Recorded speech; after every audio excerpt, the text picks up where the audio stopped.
আসসালামু আলাইকুম।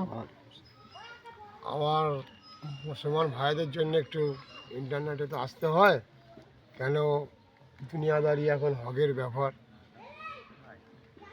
হক ছাড়া তো ইবাদতই নেই, তার জিন্দেগি তো বেকার হয়ে যাবে, জাহান্নামী হয়ে যাবে। সেই জন্য বলছি, এখানে ৭৩ দলের ব্যাপার। মুসা বুলান্দি, আমার হোসেন, মাওলা হোসেন, দিন হোসেন, অলি আল্লাহ, দিন আল্লাহ রেখেছে। বাদ বাকি তো ৭২ দল আছে, থাকবেই। ওটা নিয়ে আমি এখন কথায় যাচ্ছি না, কিন্তু কথায় যাচ্ছি এইটাই যে আমার মওলা আলী আর আমার নবী, এই দুজনে কিভাবে ওনারা দুনিয়াতে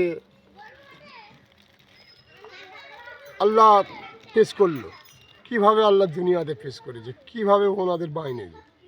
অনেক লোকের হয়তো জানকারি নেই, এই জানা তো প্রয়োজন হকটা। আল্লাহ বলছে, আমার একই নূর থেকে আমি আমার মওলাকেও বানিয়েছি, আর মোহাম্মদ সাল্লাল্লাহু সাল্লামকেও বানিয়েছি, আর মওলা আলী সাল্লাল্লাহু সাল্লামকেও বানিয়েছি। কেমন?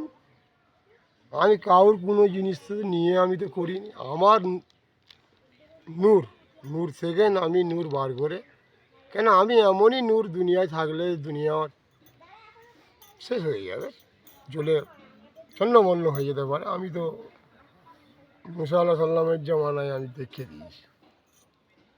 এই কারণে তো আমি ভায়া সিস্টেমেই আমি আছি মোহাম্মদ সাল্লামের ভিতরে, আর মওলা আলীর সাল্লাল্লাহু সাল্লামের মধ্যে আছি। কিন্তু কথা হচ্ছে এইটাই যে মওলা আলী কি আর আমার নবী কি, একই নূর। আল্লাহর নূর থেকে নূর বার করে থালার মতো, চাঁদের মতন করে ওটাকে দুটো টুকরো করা আছে। একটা নাম দেওয়া আছে মওলা আলী সাল্লাল্লাহু সাল্লাম, আর একজনের নাম দেওয়া আছে নবী সাল্লাল্লাহু সাল্লাম। বাকি কথা হচ্ছে এইটাই যে আমার মওলাকে যে না চিনতে পারলো, আমার নবীকে পেল না। কেন? এলেমের রাস্তা আমার মওলা আলী আমার নবীর কাছে যাওয়ার জন্য। তাহলে মওলাকে মানা প্রয়োজন কি না প্রয়োজন, এটা একটু জাস্ট আপনারা বুঝে নিন। কথার মধ্যে ভুল থাকলে মাফ করবেন। আসসালামু আলাইকুম। ইয়া আলী মাদাদ।